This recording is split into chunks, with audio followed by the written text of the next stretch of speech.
Aujourd'hui, je vous parle de quelques attractions touristiques nouvelles depuis l'été 2023.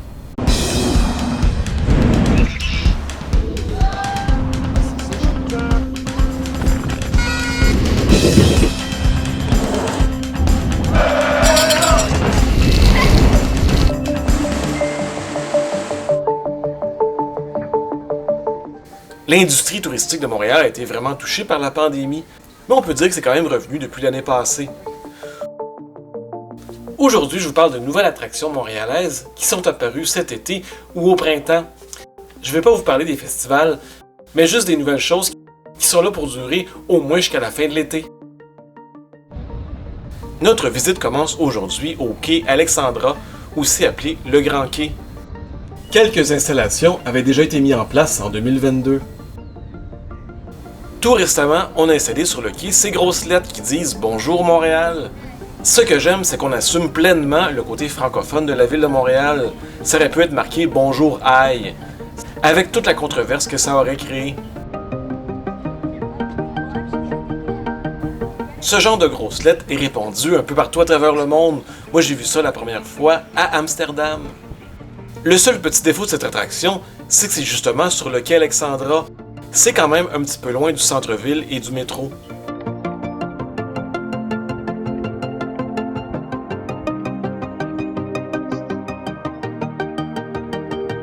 On reste sur le Grand Quai et on voit à son extrémité une grande tour qui a finalement été ouverte en mai dernier.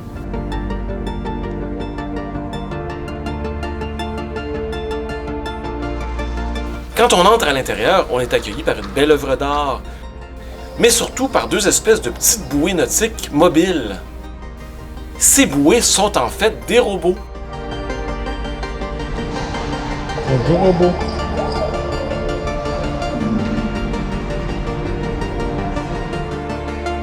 Ces robots sont vraiment bien sympathiques, mais j'ai pas trop compris leur utilité.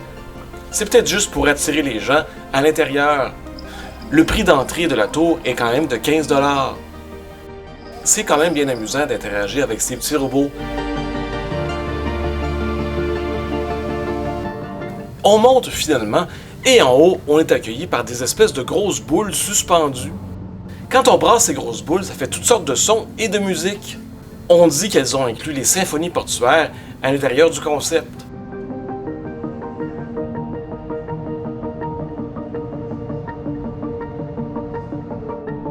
Autre chose intégrée à la tour, ce sont ces espèces de boules numérotées. Lorsqu'on présente ces boules numérotées aux quelques écrans qu'il y a, eh bien, on a affaire à de la réalité augmentée qui nous parle de différentes attractions touristiques de la métropole. C'est intéressant, quoique un petit peu bizarre. Mais bon, on n'est pas la première chose bizarre de cette tour, disons-le.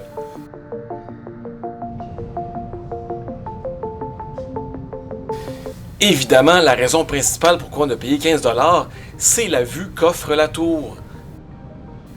C'est évidemment une vue à 360 degrés du Vieux-Port, et de cette façon, on peut voir quand même plusieurs attraits de la ville de Montréal. On a placé ces espèces de petites longues vues qui pointent vers des attraits. Bon, ce ne sont pas vraiment des longues vues, car il n'y a pas de lentilles ou de loupe pour voir de plus proche.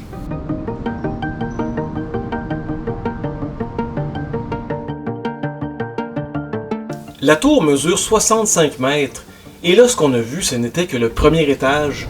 Pour accéder à l'étage supérieur, il faut prendre ce très beau escalier en bois. Ça paraît que ça vient d'ouvrir, c'est tout propre et c'est tout neuf.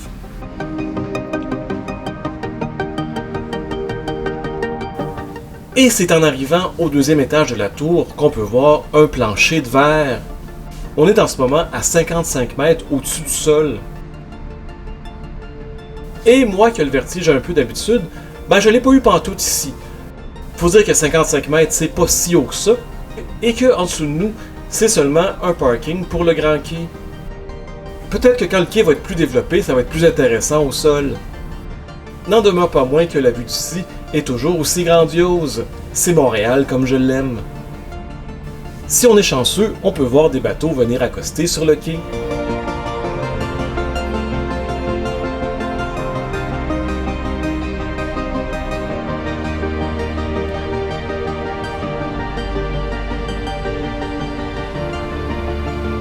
En cette période d'images de drones spectaculaires, il faut vraiment venir à la tour en personne pour apprécier. Parce que je doute fortement que les images que je viens de vous montrer vous ont vraiment impressionné.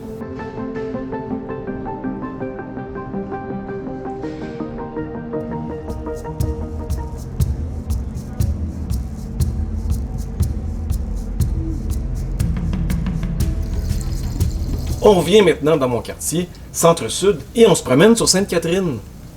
À défaut d'avoir des petites boules accrochées dans les airs, le thème cette année, c'est les lianes et les paillettes. On a peint des espèces de damiers sur la rue, et on a ajouté ces grosses boules disco.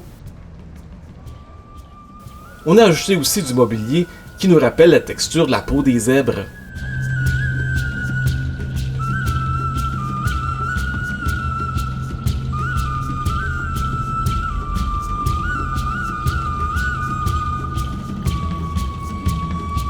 Au coin Saint-Hubert-Sainte-Catherine, un coin très chaud d'habitude, on a mis des grosses statues avec les couleurs du thème de cette année.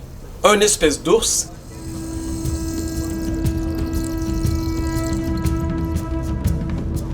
et ce très gros orignal. En ajoutant de la décoration comme ça, on attire les touristes et on repousse un peu le problème d'itinérance qu'il y a dans le coin. Ça donne quand même vraiment le goût de venir s'y balader. Au coin de la Dadigan, on a complètement changé ce qui était la Galerie Blanc. Ça s'appelle maintenant la Place du Village. Il y a un mini-pot de 3 trous. J'ai pas demandé combien ça coûte par exemple.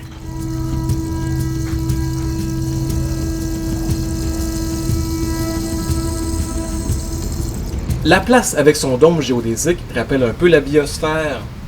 Et on y retrouve, comme sur le reste de la rue Sainte-Catherine, ces grosses boules disco.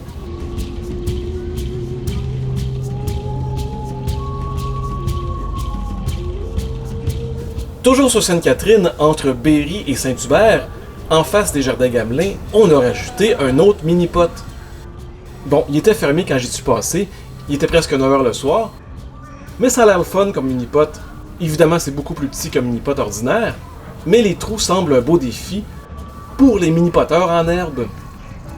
Vu son emplacement, j'espère que le mini-pot ne sera pas trop vandalisé pour que vous puissiez venir en profiter.